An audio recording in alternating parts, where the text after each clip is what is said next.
Hello, you are watching Shalom World News. I'm Rory McLennan coming to you from Glasgow, Scotland. Here are the latest headlines from around the world. Pope Francis has concluded his 41st Apostolic journey to the Christian nation of Hungary. Hungarians welcomed the Holy Father with great enthusiasm. The Pope also revitalised the faithful amid the cold winds of secularism during his three-day visit from April the 28th to April the 30th.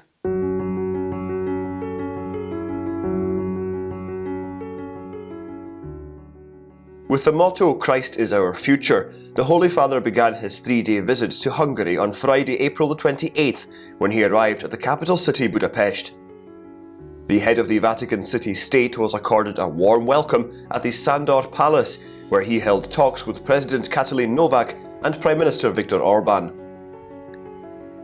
The same day, Pope Francis addressed members of civil society and the diplomatic corps, during which he said that it is important to recover the spirit of Europe as envisioned by the founders of the European Union. He said Hungary has the potential to play a vital role in achieving this goal. On the first day of his apostolic visit to Hungary, the Holy Father told prelates, priests and religious that they should not fall for the temptation of worldliness. Che Cristo è il nostro futuro. Cristo. No, il futuro è Cristo, no, Cristo è il nostro futuro. On April the 29th, Pope Francis visited the Blessed Laszlo Batthyány Stratman Institute in Budapest, which takes care of visually and physically challenged children. He also expressed solidarity with the poor and the refugees when he visited them at St. Elizabeth's Church in the capital. The Pope blessed believers of the Greek Catholic parish of the protection of the Mother of God in Budapest. The same day, the Pope also took part in an exciting event that saw 11,000 young Hungarians from all parts of the nation gathering in the largest indoor stadium in Budapest to listen to the successor of St. Peter.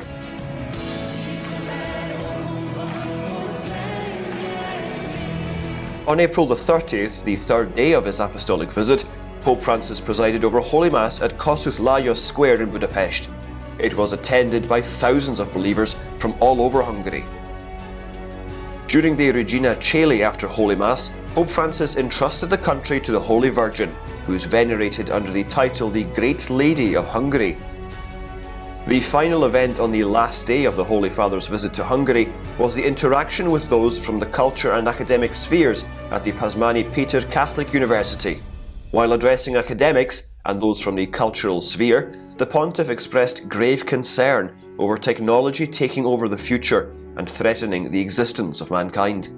After reanimating the faith of Hungarians and showing them the way to lasting peace and hope in Jesus, the Holy Father wound up his visit to the historic nation.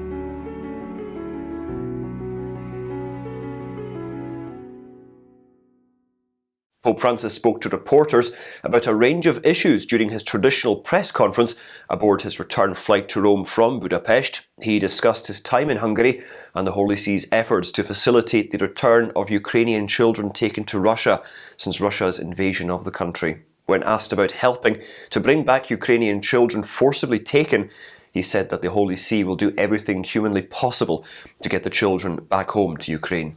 With respect to requesting Hungarian Prime Minister Viktor Orban to reopen the borders of the Balkan route, the Holy Father said he believes peace is always made by opening channels and that peace can never be made by closure. He invited everyone, including Mr. Orban, to open channels of friendship. Despite having trouble with his health, the Holy Father was hopeful of making it to Lisbon for World Youth Day on August the 1st. Hungary's ambassador to the Vatican says that the country stands for family and faith. In an exclusive interview with Shalom World, ahead of Pope Francis's visit to the country, Edward Habsburg said he was hopeful that the Holy Father's visit would greatly impact people's faith and values. The ambassador says that the family is where one receives God and reiterates that a family constituted by a man and a woman with many children will form a society of values. During his interview, the Holy See ambassador recalls the country's Christian background and cites instances where the government provides incentives to families with more children, emphasising that Hungary is a family-friendly country.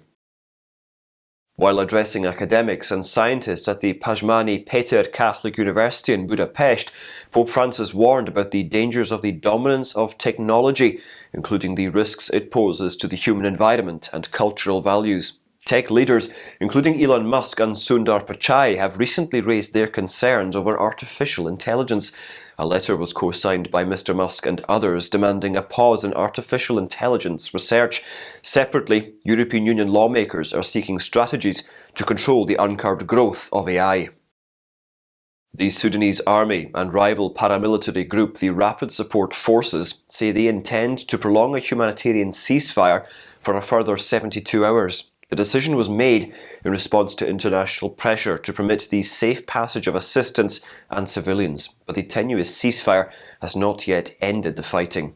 According to the International Committee of the Red Cross, an airplane carrying 8 tons of urgent medical supplies landed in Sudan on Sunday to restock hospitals that had been badly damaged by the conflict. Hundreds have lost their lives since fighting broke out in recent weeks.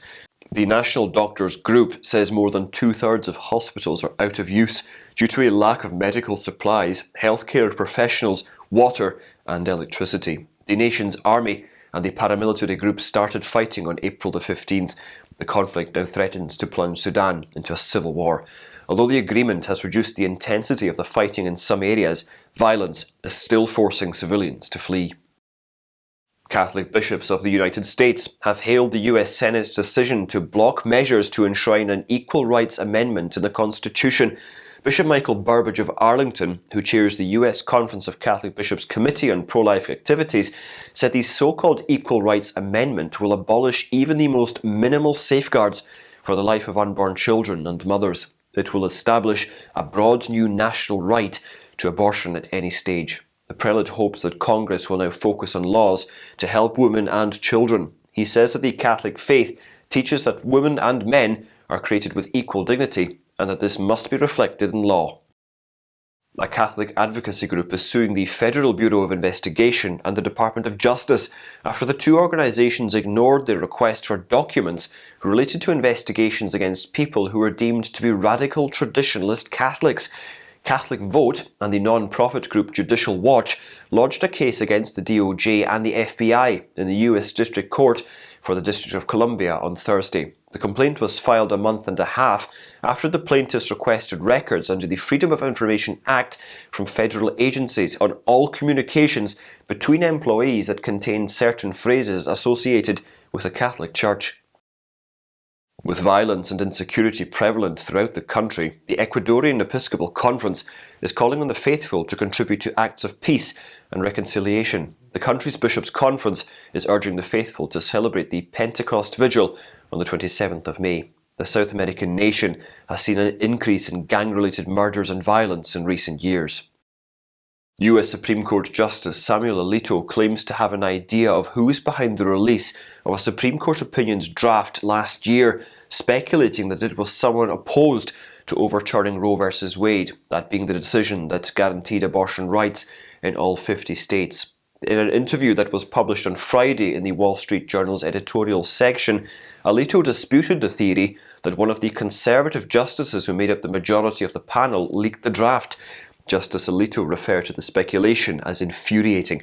In the interview, he admits that he lacked sufficient evidence to name the individual he believed to be the source of the leak. Justice Alito and other justices have previously condemned the leak. In a January statement, the Supreme Court called the disclosure a grave assault on the judicial process.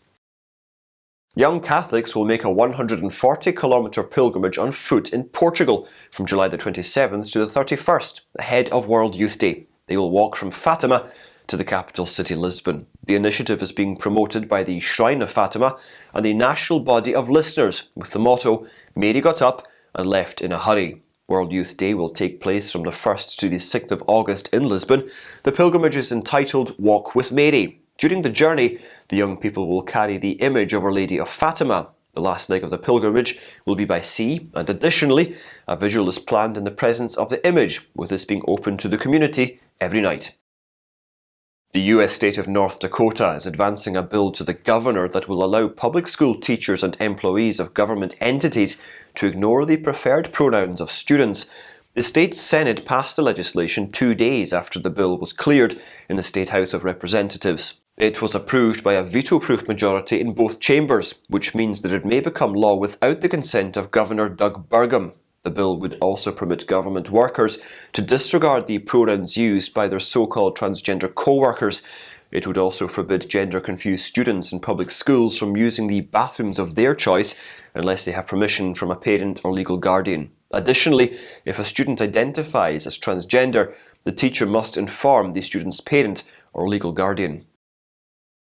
Disability rights activists are suing to overturn California's assisted suicide law, arguing that the discrimination they experienced when seeking medical attention during the COVID pandemic proves the system is too eager to accept death as a viable option.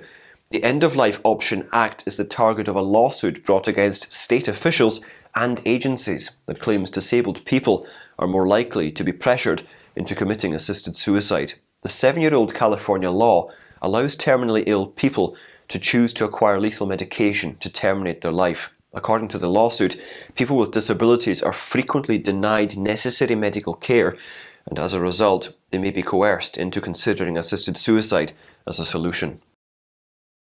The Catholic Church in China is rejoicing over the ordination of 6 new priests on the feast day of St. Mark the Evangelist. Despite the oppression of the communist authorities, the church in China is vibrant and there are young vocations to the priesthood and religious life.